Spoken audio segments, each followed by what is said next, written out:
연합 예배 드릴 때마다 연합 찬양팀이 구성돼서 찬양하는데 오늘은 오리지널 찬양대만 잘하셨습니다.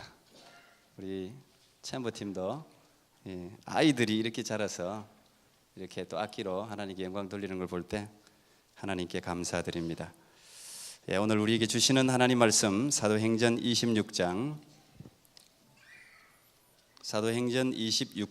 24절부터 29절까지 말씀입니다.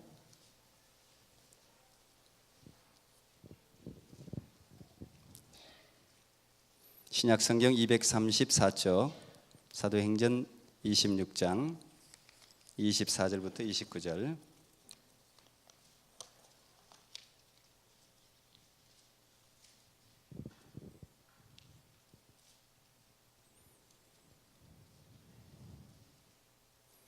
우리 한 절씩 교독하겠습니다. 24절부터 29절 말씀입니다. 하나님의 말씀입니다. 바울이 이같이 변명하매 베스도가 크게 소리하여 가로되 바울아 네가 미쳤도다. 네 많은 학문이 너를 미치게 한다 하니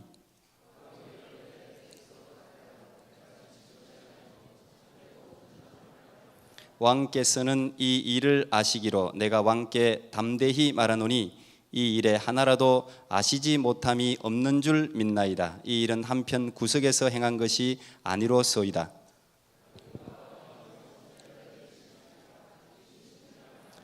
아그리빠가 바울더러 이르되 네가 적은 말로 나를 권하여 그리스도인이 되게 하려 하는도다. 바울이 가로되 말이 적으나 많으나 당신뿐 아니라 오늘 내 말을 듣는 모든 사람도 다 이렇게 결박한 것 외에는 나와 같이 되기를 하나님께 원하노이다 하니라. 아멘. 오늘 우리 예배는 부활주일 예배와 동시에 우리 임직 예식이 예배 가운데 있습니다. 그래서 오늘 축하하기 위해서 크리스찬 월드에서 오셨고요, 캐나다 동노회 여성교회 연합회 또 회장님 특별히 참석해 주셨습니다. 고맙습니다. 여러분, 예수님만으로 충분합니까? 오늘 설교는 우리 특세 주제로 삼았던 Back to Jesus, 다시 예수께로의 연장선이면서 결론이라고 말할 수 있습니다. 오늘은 구세주 예수님께서 죽음을 이기시고 다시 사신 부활주일이면서 또 우리 교회는 귀한 항존 직분자를 세우는 참 기쁜 그런 주일입니다. 그래서 제가 부활주일과 임직예식을 연결하면서 또 특세를 마무리하면서 잡은 제목이 예수만으로 충분한 사람, 이렇게 잡았습니다. 무엇이든지 충분하면 기분이 좋습니다. 행복해요. 음식을 배불리 먹은 사람은 다른 사람이 음식을 권할 때 충분해, 그렇게 이야기하죠. 자기가 만족할 정도로 뭔가를 많이 가진 사람들도 다른 사람이 뭔가를 더 권하면 이것만 있으면 충분해, 더 이상 필요 없어 라고 사양합니다. enough하다는 거죠. 만족하다는 거예요. 행복하다는 것이죠. 내게 지금 있는 것만 해도 충분하다, 행복하다, 그런 이야기입니다. 저는 여러분들이 예수님으로 충분하기를 축복합니다. 어떤 상황 가운데 있어도 예수님이 계신 것으로 행복할 수 있으면 좋겠습니다.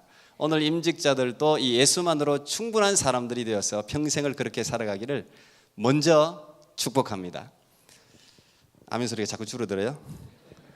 사실 말은 아멘인데 실제로는 그렇지 않죠.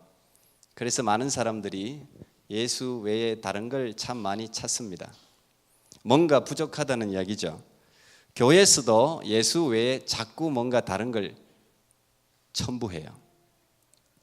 사람들이 뭔가 부족하다고 느끼니까 그걸 자꾸 교회에서도 보충해 주는 거예요. 목사님, 예수만으로 뭔가 충분하지 않는 것 같아요. 그러니까 자꾸 교회는 프로그램들이 자꾸 생겨나는 것이죠. 대부분 율법주의자들의 생각도 은연중에 그렇습니다. 예수의 십자가 외에 뭔가 부족하다고 생각하니까 고행도 하고 구제도 하고 선행도 해서 뭔가를 채우려고 해요. 복음에 대한 결과로 복음이 감사해서 금식도 하고 구제도 하고 선행도 하고 그러면 괜찮아요. 복음이 감사하니까 감사하면 내 안에 주머니도 열리고 돕고 싶고 그렇잖아요. 그건 복음에 대한 반응이에요. 괜찮은 거예요. 건강한 거예요. 그러나 예수 복음이 부족하다고 생각되어서 이것을 완성하기 위해서 금식하고 선행하고 구제하고 하는 것은 우상입니다. 그건 복음을 변질시키는 거예요. 그래서 대부분 이단들은 자꾸 예수만으로 부족하다고 이야기를 해요. 그래서 뭔가를 더 열심히 해야 한다고 가르치죠. 사단도 마찬가지예요. 예수만으로 부족하다는 생각을 자꾸 집어넣어요. 그래서 뭔가 육체적인 일에 자꾸 열심을 내게 하죠. 우리 옆 사람에게 이렇게 한번 말해 보시기 바랍니다. 나 같은 사람이 되세요. 이렇게 한번 인사해 보세요. 나 같은 사람이 되세요. Be like me. Be like me. 나 같은 사람이 되세요.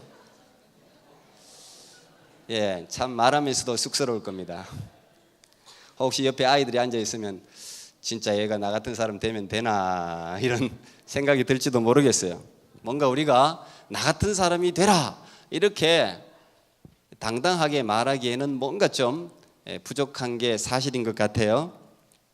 하지만 저는 여러분 모두가 나 같은 사람이 되라고 당당하게 말할 수 있는 사람이 되기를 축복합니다. 그런 임직자가 되기를 축복합니다. 이것은 특별한 사람의 고백이 사실은 아니에요. 예수 믿는 사람이면 얼마든지 할 수 있는 그런 고백입니다. 오늘 본문에서 바울이 이렇게 말하고 있죠. 바울이 이르되 말이 적으나 많으나 당신뿐만 아니라 오늘 내 말을 듣는 모든 사람도 다 이렇게 결박된 것 외에는 나와 같이 되기를 하나님께 원하나이다 하니라 그랬습니다. 이 본문만 그냥 보면 그럴 수도 있지라고 생각할지 몰라요. 그런데 지금 앞뒤 전후 본문을 살펴보면 바울은 죄수의 신분이에요. 지금 밧줄에 묶여있는 죄인이에요. 그리고 바울의 말을 듣고 있는 사람은 그 당시 세계를 호령하는 로마의 관은 그것도 분봉 왕입니다. 한 사람은 또 총독입니다.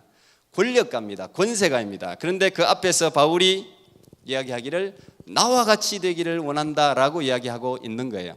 어쩌면 바울은 지금 죄인으로서 최고 좋은 기회를 얻었어요. 자기를 변호할 수 있는 기회가 잘 생기지 않잖아요. 죄인들은 자기를 자꾸 변호하고 싶잖아요. 내가 왜 이렇게 됐는지 억울하다 뭐 이런 이야기를 왕 앞에서 풀어줄 수 있는 권리를 가진 왕과 총독 앞에서 말할 수 있다는 것은 엄청난 찬스죠. 그런데 이 천금 같은 기회를 바울은 십자가에 못 박혀 죽으신 예수님과 그가 죽은 자 가운데서 다시 살아났다는 부활의 메시지를 전하는데 사용하고 있어요. 거기 오늘 본문 24절 앞에 23절 보면 바울이 전한 메시지가 요약되어져 있어요. 그것은 십자가에 죽은 예수 그리스도와 그 죽음을 이기시고 다시 부활하신 예수 그리스도, 그게 바울이 전한 강력한 메시지였어요. 그리고 한술 더 떠서 말하는 게 당신들도 나와 같이 되기를 간절히 바란다, 이렇게 자기의 변호의 마침표를 찍고 있는 거예요. 지금 묶여있는 내 모습 말고 그건 빼고 예수님으로 말미암아 얻게 된 이 무한한 자유와 행복, 생명과 진리, 확신과 기쁨의 내 모습을 당신들도 보게 되기를 바란다. 겉으로 묶여있는 내 모습만 보지 말고 내 안에 무한히 넘치고 있는 이 자유와 기쁨, 진리에 대한 확신을 너희들도 가지길 원한다, 이 말이에요. 오늘 이건 권력 앞에서 에라 모르겠다 하고 외치는 무모한 외침이 아니라 오히려 그들을 진심으로 사랑하기 때문에 예수님을 실제로 만난 한 그리스도인의 고백입니다. 우리 아이들이 같이 예배를 드리기 때문에 아이들도 좀 잘 아는, 이해할 수 있는 다윗 이야기를 좀 하는 게 도움이 될 것 같습니다. 다윗의 가장 대표적인 시, 그러면 우리는 시편 23편 얼른 떠오르죠. 여호와는 나의 목자시니 내가 부족함이 없으리로다. 다윗은 2세의 8번째 막내 아들이었습니다. 이 다윗의 삶을 지배했던 굉장히 중요한 구절이에요. 사실은 이 23편 1절이 다윗은 형들과 아버지로부터 별 볼 일 없는 아이로 취급받았어요. 사무엘이 왕을 뽑기 위해서 지금 이새의 집에 옵니다. 그 당시 최고의 어쩌면 권력과 존경을 받는 사무엘이 자기 집에 온다는 것은 영광이에요. 아이들 입장에서는 뭐 그 사람이 누구든 상관없이 잔치예요. 먹을 게 있고 풍성하고, 그러면 그 자리에 빠지고 싶어 하지 않죠, 누구나. 그러니까 가장 만만한 다윗을 너 저 멀리 가서 양들이나 보고 있고 나머지 형님들은 다 집안에 있는 거예요. 이새가 자기 아들 막내 다윗을 양을 보라고 시킨 것은 다윗이 양을 잘 보고 재주가 있어서 그런 게 아니고, 다윗은 시키면 말이 없거든요. 형들은 왜 날 보내요, 하필 이렇게 풍성한 잔칫날에, 따질 수 있거든요. 다윗은 순순히 지금까지 말을 잘 들었던 것 같아요. 보통 어떤 집안이든 막내들이 관심받고 사랑받기 위해서 때를 좀 많이 씁니다. 이 막내들 한번 생각해 보세요. 고집도 피우고 크게 울기도 하고, 그럼 막내들이 생태적으로 그렇게 하나님이 만들어 준 거예요. 관심을 갖기 위해서, 사랑받기 위해서. 아니면 뭐 부모님들의 관심 받을 일이 없으니까 막 때를 많이 씁니다. 그런데 다윗은 막내임에도 불구하고 분명히 그러지 않았던 것 같아요. 만약 다윗이 평소에 자기 안 챙겨준다고 생때를 쓰고 자기 것 챙겨달라고 울고 불고 한 아이였다면 다윗에게 그렇게 굳은 일들을 많이 시키지 않아요. 성경에는 다윗에게 심부름 시키는 기사가 많이 나와요. 평소에 별로 불만이 없고 시키는 대로 잘 순종하는 아이였기 때문에 아버지는 심부름을 다윗에게 많이 시켰습니다. 막내였던 다윗이 왜 형들과 아버지의 주목을 받기 위해 때를 쓰고 말썽을 피우는 행동을 하지 않았을까요? 지금 집에서 소외됐는데, 형들로부터 무시당하고 아버지도 별로 그렇게 신경 쓰지 않는데 왜 그럴까요? 오늘 제가 말하고자 하는 비결이 여기에 있습니다. 그 비결은 바로 다윗이 하나님을 인격적으로 만났기 때문입니다. 다윗의 마음은 이미 하나님으로 가득 채워져 있었기 때문에 더 이상 다른 무언가가 필요 없었던 거예요. 형들의 사랑과 아버지의 사랑조차도 다윗에게는 그리 큰 문제가 되지 않았어요. 그거 없이도 행복한데요, 충만한데요. 하나님의 사랑으로 다윗은 언제나 충만했어요. 그래서 다윗은 늘 행복했어요. 많이 가지고 충만하면, 엔너프하면 행복하잖아요. 여유가 있잖아요. 양들을 돌보는 일은 사실 우리가 생각하는 것보다 훨씬 더러운 일이에요. 중노동이에요. 우리는 양 생각하면 깨끗한 양 생각하는데 아니, 엄청 더러워요. 스스로 치우지도 못해요.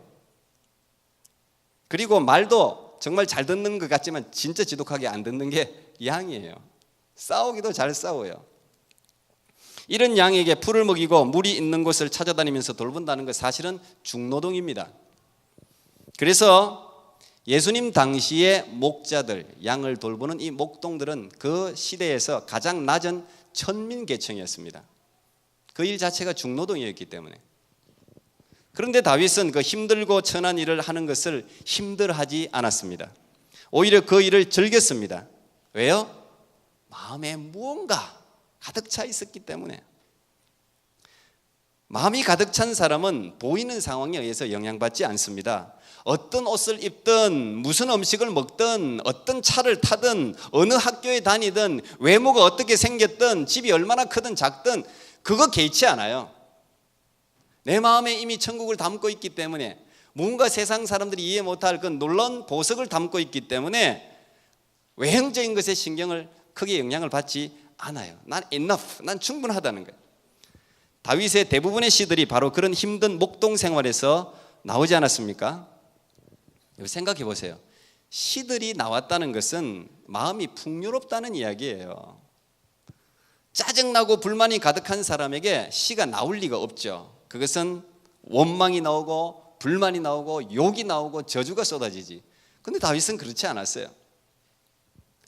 자, 이런 다윗의 모습을 생각하면서 우리는 시편 23편 다윗의 시를 한 번 더 찬찬히 묵상해 보면 좋겠습니다. 제가 한번 저의 아름다운 목소리로 읽어드리겠습니다. 여호와는 나의 목자시니 내가 부족함이 없으리로다. 그가 나를 푸른 풀밭에 누이시며 쉴 만한 물가로 인도하시는도다. 내 영혼을 소생시키시고 자기 이름을 위하여 의의 길로 인도하시는도다. 내가 사망의 음침한 골짜기로 다닐지라도 해를 두려워하지 않을 것은 주께서 나와 함께 하심이라. 주의 지팡이와 막대기가 나를 안위하시나이다. 주께서 내 원수의 목전에서 내게 상을 차려주시고 기쁨으로 기름을 내 머리에 부으셨으니 내 잔이 넘치나이다. 여러분, 여기 내 잔이 넘친다고 하는 것은 내 잔이 넘친다고 상상한다는 이야기가 아니에요. 그것은 실제로 그의 삶이 하나님의 기름 부으심으로 넘친다는 이야기예요. 요즘 우리 교회도 영어 찬양을 많이 부르는데 쉬우면서 은혜로운 찬양이 있었는데 그건 저도 따라 하겠던데, Your grace is enough. Your grace is enough. Your grace is enough. Your grace is enough for me. 거기까지 말아요.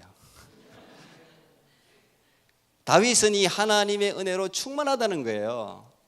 넉넉하다는 거예요. 아버지가 어떻게 대해도, 형들이 어떻게 대해도, 세상이 자기를 알아주든 몰라주든 내 안이 항상 넉넉하다는 거예요. 충만하다는 것이죠. 그래서 기쁜 거예요. 행복한 거예요. 그래서 그는 골리앗을 만났을 때도 주눅들지 않았습니다. 어떻게 그럴 수 있었겠습니까? 여러분, 골리앗과 다윗 이야기는요, 동화 이야기가 아니에요. 신화가 아니에요. 실제 이야기예요. 실제 전쟁터 이야기입니다. 목숨이 경각에 달린 일이에요. 이스라엘 모든 군사들은 아무도 무서워서 나서지 않는 상황입니다. 이때도 다윗이 아버지 심부름 간 거 아닙니까? 심부름. 도시락 싸가지고 형들이 전쟁 참여했는데 살아있나 죽었냐 확인해라. 그리고 그 대장에게 음식 갖다 줘서 형들 좀 잘 지키라고 부탁하는 거 아니에요? 다윗에게. 그래서 다윗이 그 전쟁터에 갔잖아요. 근데 그 전쟁터에 싸움이 막 붙는데 갑자기 이스라엘 군사들이 뒤로 물러나는 거예요. 갑자기 도망을 가는 거예요. 다윗이 가만히 보니까 왜 그럴까 보니까 저쪽 블레셋 진영에서 정말 키가 장대 같은 우락부락하게 생긴 한 장군이 나와서 막 고함을 지르고 창틀을 휘두르는데 그 창틀이 제 몸무게더라고요. 거의 나중에 계산해 보면 제 몸무게 나오는데 거의 저를 막 흔드는 거예요. 이렇게. 그러면서 그 골리앗이라는 왕 장군이 하는 말이, 너희들의 하나님이 살아있느냐 이 겁쟁이들아, 너희들의 하나님이 살아있다면 한번 나와 싸워보자. 그렇게 하나님을 모독하고 조롱하는 것이죠. 이 이야기를 듣고 다윗이 마음에 울분이 생기잖아요. 그래서 사람들에게 이야기합니다. 아니, 저놈이 뭐가 그렇게 무섭다고 하나님을 저렇게 저주하고 모욕하고 있는데 왜 가만히들 보고만 계십니까? 만약에 저 골리앗이라는 자에게 보내만 준다면 내가 한 방에 날려버리겠습니다. 다윗이 그런 이야기를 하는 거예요. 여기서도 저런 이야기하고 여기서도 그런 이야기하고. 근데 그 이야기를 큰 형이 들었습니다. 형이 듣고 난 후에 이렇게 이야기합니다. 다윗을 막 혼을 내는 거예요. 제가 세 번역으로 읽어드립니다.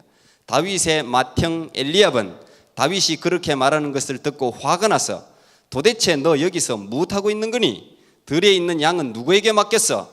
나는 네가 얼마나 교만한 녀석인지 알고 있다. 네가 전쟁을 구경하러 온 줄 모를 줄 아느냐? 이게 호통을 쳤습니다.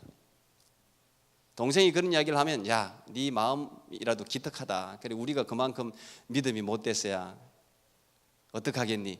이게 아니라 다윗을 막 호통치고 있어요. 이건 그때만 있었던 일이 아니에요. 평소에 이런 일이 있었다는 이야기예요. 여기서 우리는 다윗의 평소 모습을 추측할 수 있습니다. 일상생활 속에서도 다윗은 늘 자신감이 넘치는 아이였어요. 뭔지는 모르지만 다윗은 언제나 행복했고 패기가 있었고 속이 꽉 찬 아이같이 행동했죠. 일을 해도 항상 즐겁게 했어요. 형들은 아버지한테 뭔가를 못 받으면 막 부족하다고, 왜 큰형은 이만큼 주는데 나는 이만큼밖에 안 주냐고 불만을 토로했는데 다윗은 그러지 않았어요. 아버지가 조금 주든 많게 주든 안 주든 상관없이 항상 다윗은 감사하다고 말했어요. 그게 형들이 보기 싫었던 거예요. 평소에도 저는 교만하다고 생각한 거예요. 그러니까 오늘 너 교만한 걸 누가 모를 줄 아느냐 이렇게 이야기하는 거예요. 그러나 사실은 다윗은 예수로 충분했기 때문이죠. 예수로 충분했기 때문에, 하나님으로 충분했기 때문에 세상 일에 흥분할 일도 없었고 세상 일에 다툴 일도 없었던 거예요. 사자도 먹잇감을 먹고 포만감이 있으면 먹잇감이 와도 건드리지도 않는다잖아요. 편안한데 뭐. 다윗의 믿음은 실제였습니다. 그래서 말이 아니라 실제로 골리앗을 향해 뛰어갔던 거예요. 우리가 잘 아는 사무엘상 17장 45절, 다윗이 블레셋 사람에게 이르되 너는 칼과 창과 단창으로 내게 나아오거니와 나는 만군의 여호와의 이름 곧 네가 모욕하는 이스라엘 군대에 하나님의 이름으로 네게 나아가노라. 다윗이 외치지 않았습니까?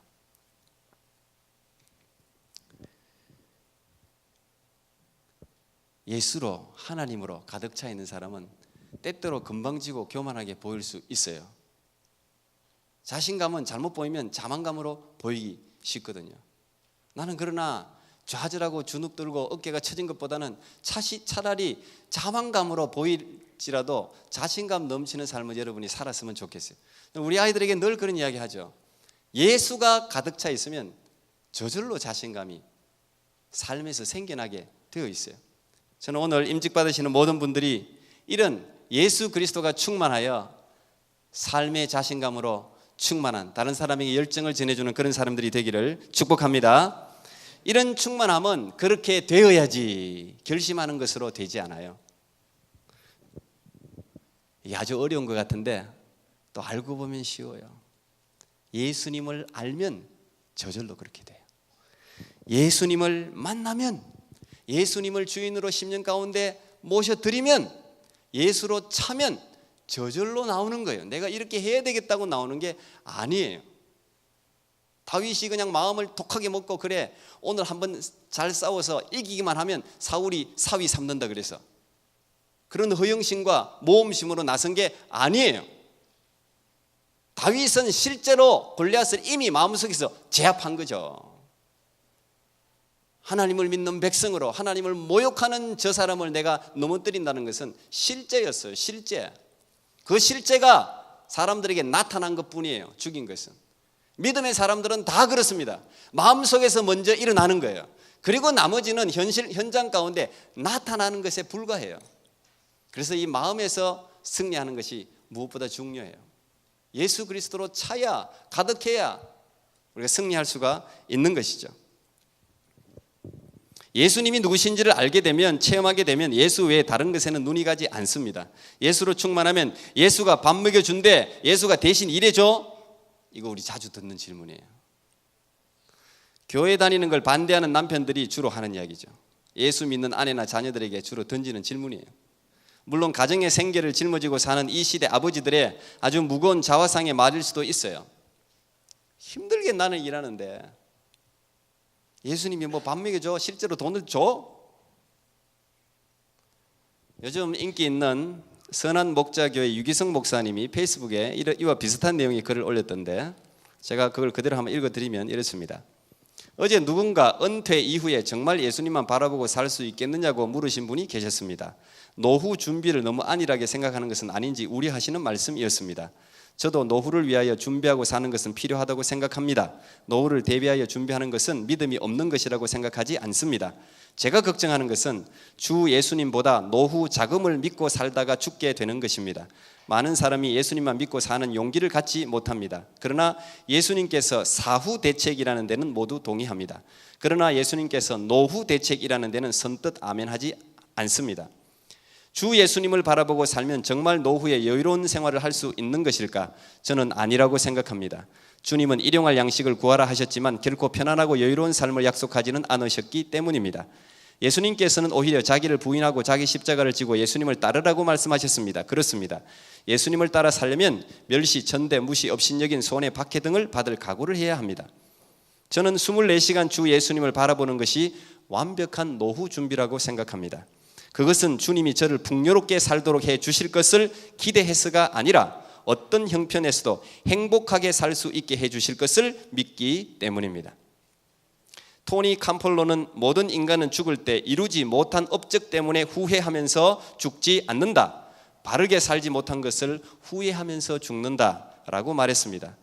제가 걱정하는 것은 은퇴 후에 형편이 어려워지는 것이 아니라 주님 안에 거하는 훈련이 되지 않아서 주님과 상관없이 살다가 죽게 되는 것이 두려운 것입니다. 이렇게 페이스북에 적어놨어요.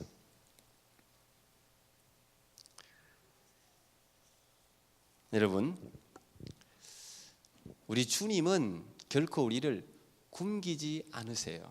다른 사람보다 더 잘 살도록 풍요로운 삶을 분명히 약속하진 않았지만 결코 내 자녀들이 굶게 하지 않겠다고 말하셨어요. 일용할 양식을 분명히 주시겠다고 말씀하셨어요. 예수 그리스도를 모신 삶은 이 세상의 사람들이 알 수 없는 비밀의 삶이죠. 오늘 본문에서 바울의 말을 들은 아그리빠 왕은 이렇게 말합니다. 바울아, 네가 미쳤다. 너의 많은 학문이 너를 미치게 한다. 이렇게 이야기했어요. 여러분, 미친 사람에게 나타나는 공통점이 뭔지 아세요? 세상에 미친 사람들에게 나타나는 공통점? 전부 다 행복하다는 거예요. 미치면 다 행복해요. 다 걱정이 없어요. 여러분, 일에 미친 사람은 일하는 것이 행복해요. 공부에 미친 사람은 공부가 즐거워요. 예수님께 미친 사람은 예수 믿는 게 즐겁고 행복해요. 예수님을 전하는 것이 행복하죠. 그래서 오늘 바울은 너무 행복하기 때문에 나와 같이 되라 이렇게 말하는 것이죠. 네, 여러분, 뭐든지 그렇지만 미치는 것도 어려워요. 미치려면 이게 확실하게 미쳐야 돼요. 이게 어설프게 미치면 이게 힘들어요. 자기도 힘들고 이게 의식이 없어야 되는데 의식이 있으면 힘들고, 죽으려면 확실하게 죽어야 돼요. 고기든 짐승이든 여러분 어설프게 그걸 죽여봐요. 막 날뛰죠. 벌쩍벌쩍 뛰어다닙니다. 여러 곳에 피해를 줘요. 나무도 완전히 불이 타야 되지 어설프게 불타면은 그릇만 피워요. 다른 사람 눈에 눈물만 쏙쏙 흘린다고 얘기해요.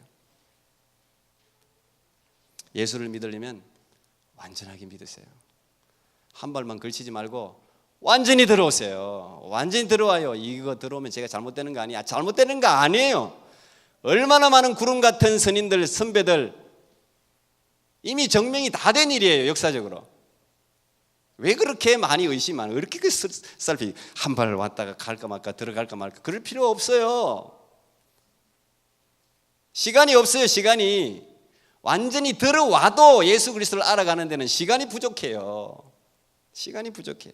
들어오면 완전히 들어와야 자유가 있는 거예요. 자유가. 거기에 행복이 있는 거예요. 죽음을 이겨서는 능력이 생기는 거예요. 한 발만 걸치고 있으니까 세상에서도 인정 못 받고 교회에서도 인정 못 받고 괴로운 거예요. 오히려 완전히 들어와 보십시오. 하나님이 여러분의 삶을 붙들고 높이죠. 내 죄를 다 대신 안아주시고 대신 죽어주신 것을 믿는다면, 이 예수님이 죽음을 이기고 3일 만에 다시 살아났다는 이 놀라운 사실을 받아들인다면 이 세상에 우리가 두려워해야 할 일이 어디 있겠습니까? 사도 바울은 이야기합니다. 하나님이 우리 편이시면 누가 우리를 대적하리요? 자기 아들을 아끼지 아니하시고 우리 모든 사람을 위하여 내어주신 이가 어찌 그 아들과 함께 모든 것을 우리에게 주시지 아니하겠느냐? 저는 오늘 임직 받으시는 분들을 격려하고 싶습니다. 사실은 임직을 너무 쉽게들 받으시는데 임직은요 놀라운 직분입니다. 교회가 뭐 투표해서 준 그냥 뭐 투표를 많이 받았으니 받는다 생각하지 마세요. 하나님이 고른 거예요. 하나님이 세우는 거예요. 하나님이 기름 부으시는 거예요. 그 임직 받는다고 삶이 갑자기 평안하고 대박이 터지고 뭐 그런 일 없습니다. 그러나 분명한 것은 이 임직자, 이 임직 하나님이 주신 직분을 하나님의 일로 소중히 여기고 충성스럽게 감당하는 자에게 알 수 없는, 세상이 알 수 없는 그 평안과 능력과 위로가 그의 심령에 넘친다는 사실이에요. 저는 그렇게 위로하고 싶어요. 하나님 일꾼으로 충성 봉사하다 보면 오해도 받고 힘들고 어려운 일들이 분명히 있습니다. 오늘날 또 이 교회 보면 임직자들이 교회를 버리는 사람들이 있어요. 힘드니까. 각오하세요. 힘든 일이 있어요. 그렇다고 교회에서 임직받았는데 교회를 버렸어야 되겠어요? 감당해야지. 하나님이 감당할 힘을 주시잖아요. 하나님이 주시잖아요. 하나님이 살아계시고 오늘 하나님이 여러분을 세우시는 것입니다. 죽음을 이기고 부활하신 하나님의 권능이 여러분과 함께함을 믿으시기 바랍니다. 우리 모든 성도님들도 이 부활의 복된 자리에 참여한 여러분에게도 우리 하나님이 여러분을 위해서 죽으시고 부활하셨다는 사실을 믿고 예수님이 누구신지를 깨달아 예수님으로 충분합니다 이렇게 고백할 수 있는 여러분 모두가 되기를 진심으로 축복합니다. 기도하겠습니다. 하나님 감사합니다. 오늘 영광스러운 부활 예배를 주님께 올리고 또 임직의식을 가질 수 있도록 도와주셔서 감사합니다. 주님, 예수님이 나를 위해서 무슨 일을 하셨는지, 무엇을 위해서 죽으시고 부활하셨는지를 생각나게 하시고 알게 하시고 깨닫게 하시고 믿게 해주셔서 이 예수만으로 충분하다고 고백할 수 있는, 바울같이 다 나와 같이 되기를 원한다고 당당하게 선포할 수 있는 모든 하나님의 사람들이 되게 해 주시옵소서. 예수님 이름으로 기도하옵나이다. 아멘.